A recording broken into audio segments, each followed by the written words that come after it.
ভারতের লোকসভা নির্বাচনে কোনো দলই পায়নি একক সংখ্যাগরিষ্ঠতা। আর এই অবস্থায় দিল্লির মসনদের চাবি এখন চন্দ্রবাবু নাইডু এবং নীতিশ কুমারের হাতে। জোটের রাজনীতির পাশা পাল্টে দেওয়ার অতীত ইতিহাস আছে দুজনেরই।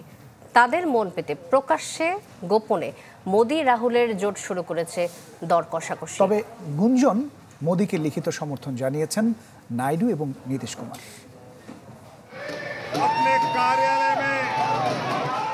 নির্বাচনে একক সংখ্যাগরিষ্ঠতা না পেলেও লোকসভায় এখন সবচেয়ে বড় দল বিজেপি। সবকিছু ঠিক থাকলে কেন্দ্রে সরকার গঠন করতে যাচ্ছে বিজেপি নেতৃত্বাধীন এনডিএ জোট।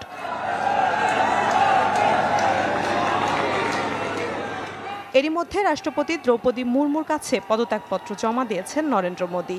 সেরে নিয়েছেন মন্ত্রিসভার শেষ বৈঠকও। তবে শঙ্কা কাটছে না শরিকদের সাথে সমঝোতা নিয়ে। আলোচনা ও দর কষাকষি সারতে দিল্লিতে জড়ো হন এনডিএ জোটের নেতারা। আলোচনার কেন্দ্রে ছিল তেলেগু দেশম পার্টির চন্দ্রবাবু নাইডু ও জনতা দল ইউনাইটেডের নীতিশ কুমার। দুজনই বিজেপির জোট সঙ্গী। বিশ্বমানের থার্মিক্স রড, সালাম স্টিল থার্মিক্স, দেশের একমাত্র থার্মিক্স রড। তবে মোদির কড়া সমালোচক ও অতীতে তাদের দলবদলের রেকর্ড চিন্তার ভাঁজ ফেলেছে গেরুয়া শিবিরে।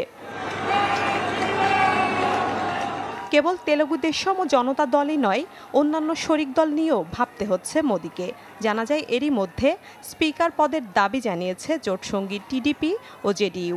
এছাড়াও স্বরাষ্ট্র ও প্রতিরক্ষার মতো গুরুত্বপূর্ণ মন্ত্রণালয়ের দিকেও নজর শরিকদের।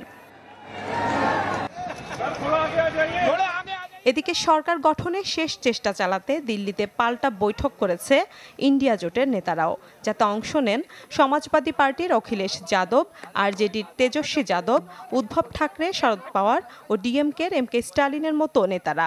নীতিশ নাইডুকে দলে ফেরানোর চেষ্টাও চালাচ্ছে বিরোধীরা। সমীকরণ বলছে, ইন্ডিয়া জোট ক্ষমতায় বসতে চাইলে নীতিশ নাইডুর ২৮ আসন ছাড়াও প্রয়োজন পড়বে স্বতন্ত্র কিছু এমপির সমর্থন। মিলা খন্দকার, চ্যানেল 24।